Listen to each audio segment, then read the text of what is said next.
Buenos Aires, marzo de 2009. En este acto, yo, Alberto Nicolás Iparraguirre, argentino, en pleno uso de mis facultades mentales, lego al señor Daniel Tonietti un cuerpo de objetos que componen un trabajo de investigación sobre el bicentenario de la República Argentina, desarrollado durante mis últimos años. Asimismo, manifiesto que es mi voluntad que Daniel Tonietti sea el responsable de llevar adelante este trabajo y que a tales efectos se le entreguen las llaves del depósito en el cual se encuentran los objetos anteriormente mencionados.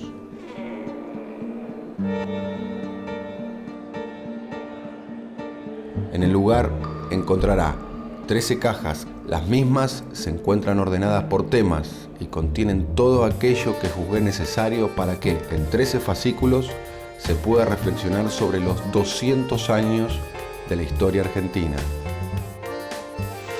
Es mi deseo que la serie lleve el nombre ¿Qué supimos conseguir? Una mirada sobre el bicentenario.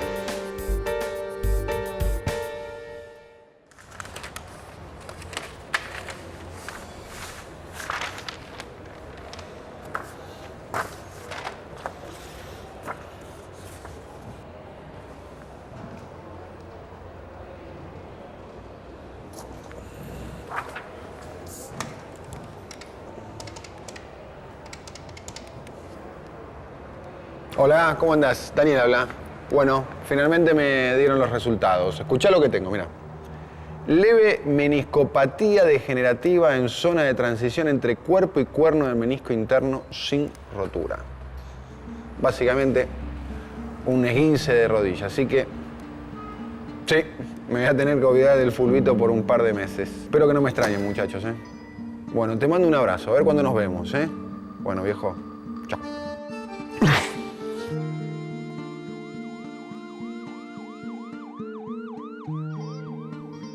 El tema de la salud aparece constantemente en el discurso político junto a la educación. Parecen materias pendientes y promesas siempre esperadas. No todas las personas entienden lo mismo sobre lo que significa estar sano, así como no todos los gobiernos entendieron lo mismo a la hora de pensar políticas públicas en relación con la salud. La salud en el bicentenario puede significar un balance sobre cuánto nos quisimos y nos cuidamos y qué estuvimos dispuestos a hacer por nosotros mismos en estos 200 años.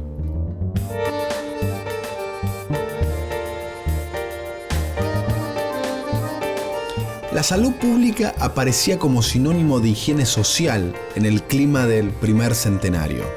La identidad nacional debía nacer a partir de una raza fuerte y sana.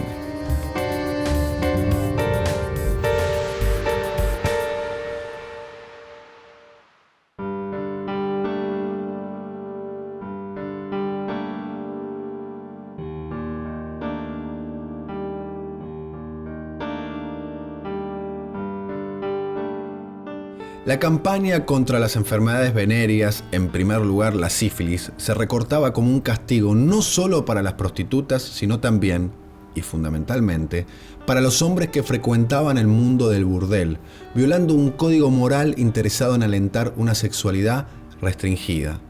Pero alrededor de la sífilis también se articulaban los fantasmas de la herencia y la degeneración. Aquí también las preocupaciones se presentaban en una clave similar a las de la mortalidad infantil, toda vez que lo que estaba en juego, se suponía, era el futuro de la raza. En realidad, los primeros intentos de hacer cosas en relación con lo que se podría llamar salud pública tuvo sus inicios allá por comienzos del siglo XIX, que es una historia compleja que tiene además que ver con cómo se decide en salud, quién decide, cómo decide y por qué decide en salud. Por ejemplo, uno tendría que recurrir a los inicios del sanitarismo en el siglo XIX, cuando el capitalismo se inicia en Inglaterra con la industria textil, por ejemplo. La denuncia de los inspectores es que En esos lugares trabajan chicos de corta edad, de 10, 12 años, y qué sé yo, y que trabajan 12, 14 horas diarias. Se los empieza a cuidar cuando se dan cuenta que se le están muriendo demasiados chicos y que no hay suficientes chicos para reemplazarlos. Se empezaban a quedar sin trabajadores y entonces esto es lo que lleva a incorporar estos nuevos hechos, la construcción de hospitales, el cuidado de los chicos, el descanso, etcétera, etcétera, que culmina, por supuesto, con la lucha por las 8 horas de trabajo. Lo que fue después el Ministerio de Salud se creó muy posteriormente, se creó con el primer gobierno de Perón. Hasta entonces de la sanidad se ocupaba el Ministerio de Relaciones Exteriores, nada menos, digamos, porque tenía que ver con estas relaciones exteriores económicas que eran las que marcaban la dirección en estos aspectos. Después, digamos, la construcción de hospitales es otro tema que comienza ligado a los nombres de grandes médicos. Los hospitales se llaman Rawson, Ramón Mejía, Argerich, son todos nombres de médicos que tuvieron una destacada actuación en este aspecto de la creación de los principales hospitales argentinos.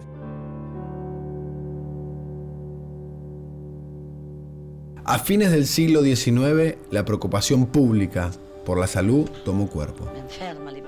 Comenzaron a construirse los hospitales, surgió una burocracia alrededor de la salud y los médicos ocuparon el lugar de la atención, lo que desplazó paulatinamente a la medicina casera y a los curanderos. Hubo un tiempo en que se hacía lo imposible por salvar una vida humana. Hoy la vida vale menos que ese pucho que te estás por fumar.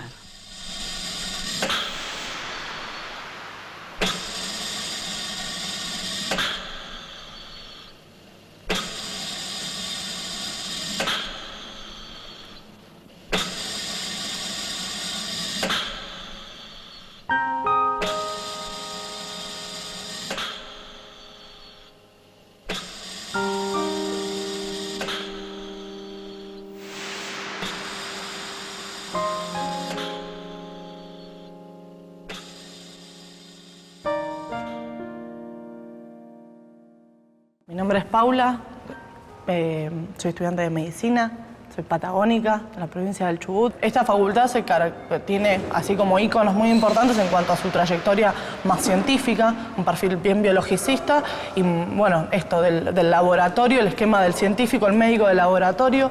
Y desde ahí, bueno, hemos tenido varios premios Nobel y tiene como un perfil académico muy marcado y de excelencia esta facultad, que fue cambiando a medida que distintos médicos fueron tomando conciencia de esta cuestión, o sea, que las transformaciones se dieron desde adentro, médicos que fueron viendo que lo social era un factor importantísimo en términos de salud, que era condicionante, que era determinante en salud, y se fue gestando una corriente que el sanitarismo, sanitarismo nacional, que tiene un ícono importante que es Carrillo, de la gestión de Carrillo, tienen que ver con esto, con disminuir mucho los casos de enfermedades endémicas en nuestro país, sobre todo en el norte, con aumentar la capacidad hospitalaria y de asistencia del sistema formal con centros de salud. Hay alrededor de 4.300, 4.200 nuevas instalaciones de salud que Carrillo avanza muy fuerte hasta el punto de llegar a formar una cátedra en la Facultad de Arquitectura con lo que era una materia de arquitectura hospitalaria, ¿no? Poder empezar la salud desde varios ángulos. Bueno, y él instala esta cuestión del sanitarismo teniendo en cuenta esto como tres pilares: lo preventivo, lo social y lo sanitario. No acota la relación médico-paciente a esa cuestión más asistencial, sino que le suma el factor social, el factor sanitario, involucrando a la comunidad y al Estado como actores preponderantes también en salud, y no acotando la visión al enfermo y al médico.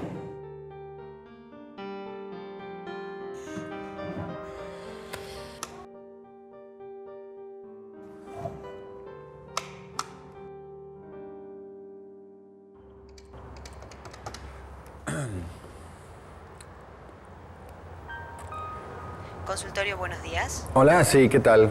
Buenos días. ¿Qué tal? Buen día, ¿cómo le va? Bueno, quería pedir un turno, por favor. Sí, cómo no. ¿Por qué motivo? Me quiero hacer un chequeo general. Ajá. Bien. ¿Mañana o tarde? Por la mañana puede ser. Cualquier día, usted dígame. ¿Le parece este martes? Ok. Tiene que venir En ayunas. sí. Bien. Muchas gracias, ¿eh? No, por favor. Nos vemos el martes. Nos vemos, lo Hasta luego. esperamos. Hasta luego. Chao.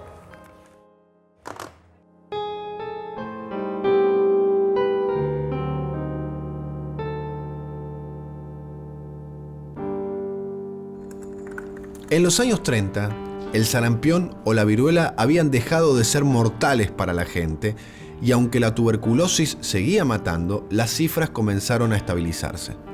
Es ahí cuando comenzaron a aparecer enfermedades nuevas, modernas, el cáncer y las cardiovasculares.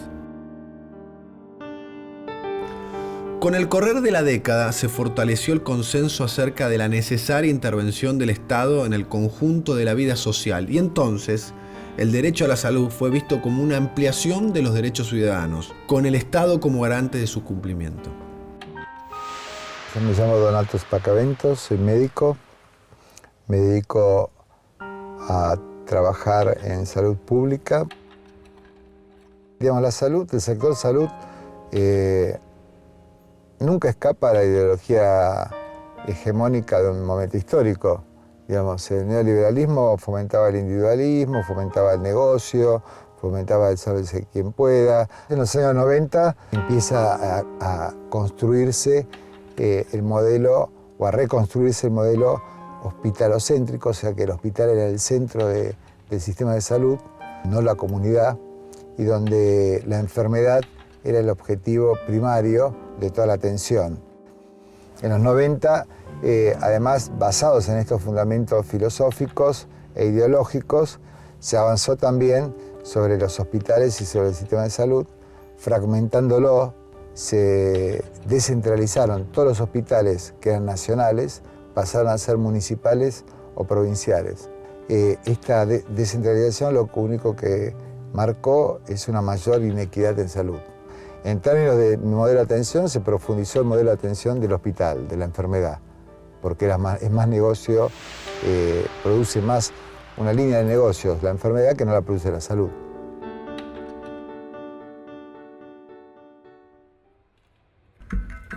Bilbao, 14 de mayo del 2007, historia clínica. Paciente de 42 años sin antecedentes personales a destacar que acude a consulta para valoración de dolor y limitación funcional a nivel de pie derecho luego de traumatismo durante un concierto. Exploración física. No deformidad, no hematoma, leve tumefacción en región dorsal del pie derecho con dolor intenso a la palpación a nivel de la articulación astrágalo-escafoidea.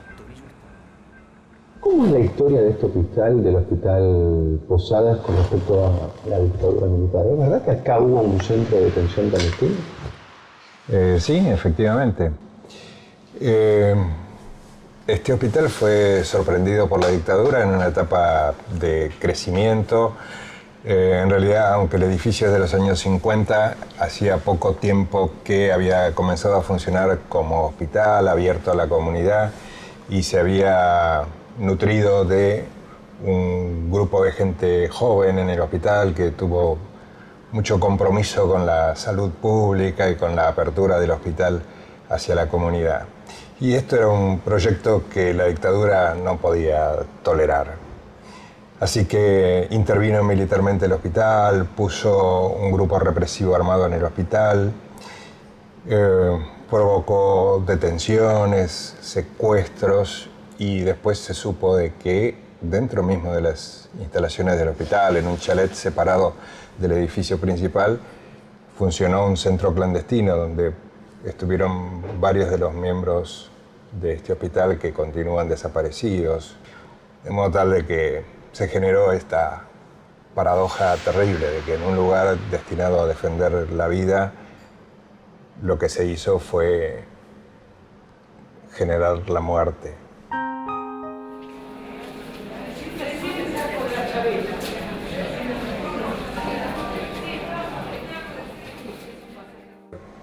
¿Cómo se transformó el nivel de consultas en los últimos 30 años en el hospital, digamos? ¿Qué consultaba hace 30 años los pacientes de la zona? ¿Y cuáles son las afecciones nuevas? Este hospital se caracteriza por atender a una cohorte muy importante de pacientes graves y complejos.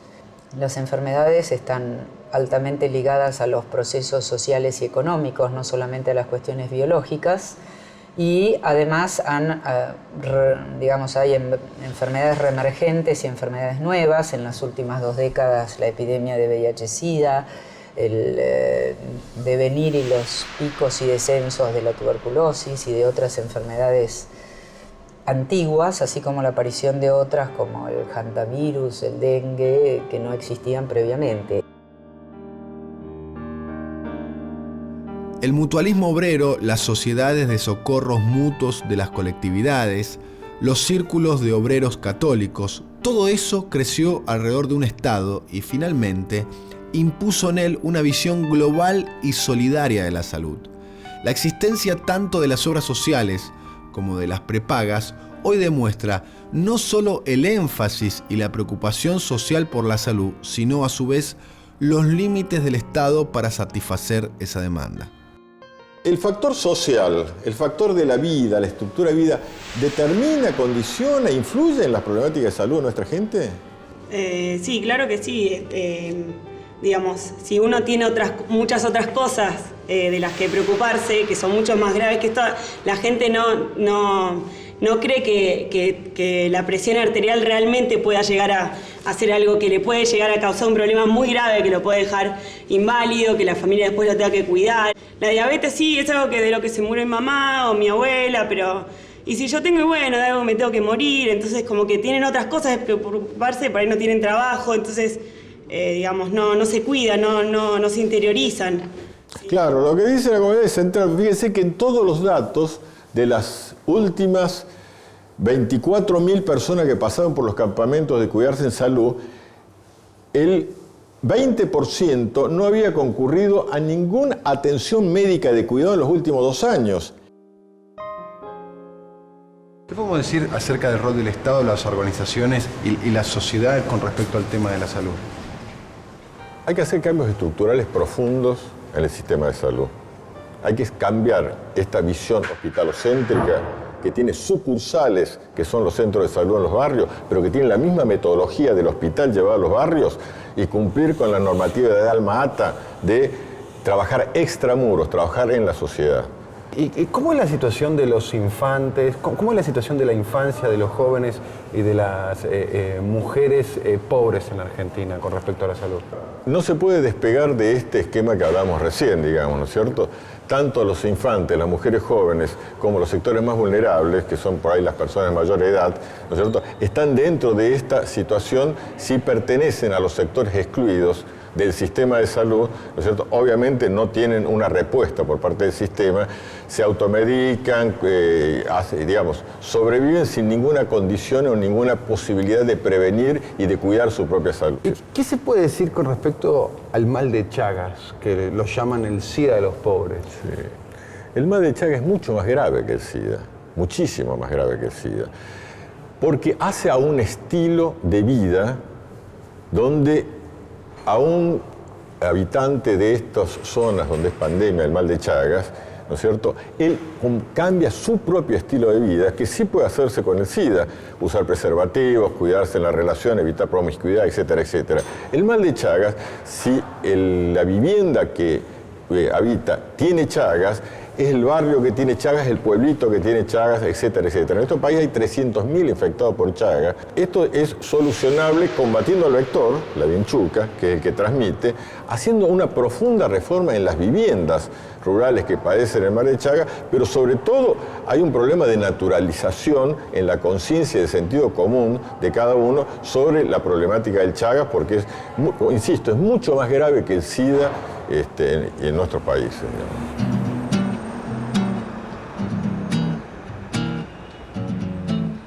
Acá estamos en el barrio, en el límite, entre el barrio Ramón Carrillo, que es todos recordarán el albergue Warnes, el albergue Rawson, y el barrio Fátima, que es la villa número 3 del gobierno de la ciudad. ¿Y cuál es el principal tema que tienen con la salud aquí en este barrio? Mira, son varios los temas. Si pensamos en una salud integral, vos podés hablar desde la vivienda, el tipo de vivienda, la cantidad de personas que viven en una casa, porque no es lo mismo una vivienda de un ambiente con 2 personas a una vivienda de un ambiente con 10 personas. Entonces, este es un tema de salud de todo el tiempo, por supuesto. Después, el tema de parar la olla. Por suerte los comedores siguen funcionando todavía, entonces, bueno, de alguna manera la alimentación se puede ir cubriendo por este lado, pero parar la olla hoy por hoy es caro y no todas las familias pueden comer 2 o 3 veces por día y los fines de semana también. Si no fuera por los comedores, muchas familias acá no comen. ¿Y cómo empezaste a trabajar como promotora de salud territorial? Mira, me gusta ese nombre. En realidad yo soy enfermera generalista. Bien. ¿Qué quiere decir esto? Quiere decir que nosotros estamos de alguna manera preparados para trabajar en un primer nivel de atención. Primer nivel de atención significa trabajar en forma integral con las personas desde distintos sectores. O sea, desde el sector de deportes, desde el sector de asistencia social, desde el sector de justicia, desde el sector de salud, y además tomando a la persona, no solo como sujeto, sino que con toda su familia y la comunidad. Entonces, bueno, uno patea mucho el barrio, digamos. No es que estás solamente preparado para trabajar dentro de una institución, sino que estás preparado para trabajar fuera de la institución. El tema de las adicciones acá es un tema más médico o más social, digamos. ¿Cómo lo haces a propósito la pregunta? Es un tema social. La adicción es un tema social. Sin culpas ni nada, pero es sumamente complejo verlo desde un lado, ¿no? Es imposible. Es un tema social donde vos ves que se mezclan el impulso al consumo de esta sociedad, se mezclan las frustraciones, se mezclan los desafectos, se mezclan familias destruidas desde hace años. O sea, son muchas las razones por las que aparecen emergentes como estos chicos que están en situación de calle o las adicciones en casa. Son muchas las razones. Entonces, si pretendemos trabajarla desde salud solamente, y no va a funcionar.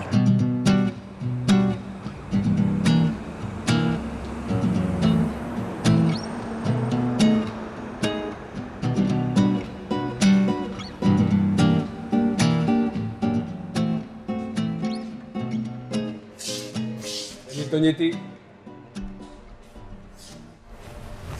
Hola, doctor. ¿Cómo te va? Buen día. Un poco de ansiedad, ¿no? Quería saber cómo... Anduvo todo muy bien. Vení, sentate, bien. Mira. A ver. ¿Este soy yo? Está bien, sí, este sos vos, sí. Es una tomografía que tenés el tórax, el abdomen. Pero está bien, está todo bien. Tenemos más imágenes para mostrar, mira. Por suerte no hay nada. ¿Por qué preocupar? ¿No? Nada por qué. Le agradezco. No, por favor. Muy amable, gracias. Mi tío les daba, durante todos esos años, les hablaba a los estudiantes de medicina. Siento decirle que aquello a lo que ustedes aspiran con este ingreso a la universidad es, ni más ni menos, que ingresar a la barbarie. Cuando se reciban de médicos, solo sabrán cómo se diagnostica una enfermedad, pero habrán perdido la noción del mundo y también la noción del hombre. Ramón Carrillo ocupa un papel clave, porque bueno, fue un ministro que estuvo 8 años junto a Perón en el diseño de la política sanitaria, lo cual marca, bueno, en un primer lugar, un alto nivel de fidelidad. Hola, Dani. Bueno, soy Perón mamá. Hacia, te llamo porque me contó tu papá que te estás haciendo estudios. Mami. Hijo. ¿Qué tal? ¿Cómo andás? Estoy preocupada. ¿Estás bien? Bien. Bueno, está bien que estés preocupada, sí. ¿En serio? No, salió todo muy bien, ¿Estás sí. diciendo la verdad? No, salió bien, sí, claro. Quiero ver los no, estudios. te los voy a mostrar, por supuesto, sí. ¿Estás bien? Pero salieron bien, claro. ¿Te estás cuidando? Sí, bueno. Quiero verte, quiero ver los estudios. Bueno. Quiero verlos, Bueno. Mostrámelos. Bueno, gracias por preocuparte, Bueno. ¿Cuándo nos vemos? Dale, el domingo. Bueno, un mi beso. amor. Chao. Un beso. Chao, hijo. Si la sociedad argentina construyó durante décadas el consenso sobre la salud como un derecho, ¿qué hará falta para que eso sea realidad? El Bicentenario es un momento para pensar en lo hecho, en lo que salió bien, pero también en lo que falta. Hablar de salud, inevitablemente, nos obliga a pensar en los que día a día la construyen. los trabajadores de la salud, del gran hospital y de la salita humilde, los portadores de esa ideología social comunitaria, los que siempre hacen un poco más de lo que pueden, los que nos hacen creer que una salud para todos es posible. Participación externa y democratización interna son los dos rostros jánicos de la transformación en salud. Si participación externa es la participación de la población, democratización interna es que el personal de salud se democratice para establecer un contacto estrecho con la gente fuera de los servicios de salud. Esta es mi conclusión.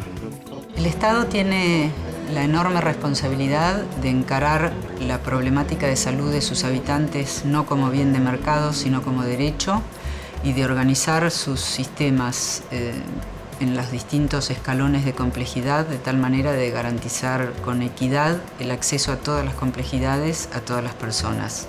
Cuanto mejor nivel de vida y estado socioeconómico puedan tener las personas, sabemos que menor enfermedad van a tener. Una institución de funcionamiento pleno que se brinde a la población, que tenga una actitud de servicio y que pueda cumplir sus funciones en la prevención, la promoción y la recuperación de la salud. Nuestro país necesita cambios estructurales profundos y el desafío del Estado es avanzar hacia un sistema integrado de salud que dé respuesta a las grandes necesidades, sobre todo instalando el paradigma de la salud preventiva y cuidando a los sectores marginales, excluidos, que quedaron víctimas de lo que fue la nefasta década del 90. Son muchísimas las cosas que hay que hacer, desde tener profesionales capacitados, desde tener funcionarios capacitados, desde poder entender a la salud de muchos aspectos, desde lo social, desde lo jurídico, desde lo habitacional, desde lo propiamente de salud. Así que bueno, uno está acá porque tiene confianza en que las cosas van a mejorar y porque cree que hay que luchar.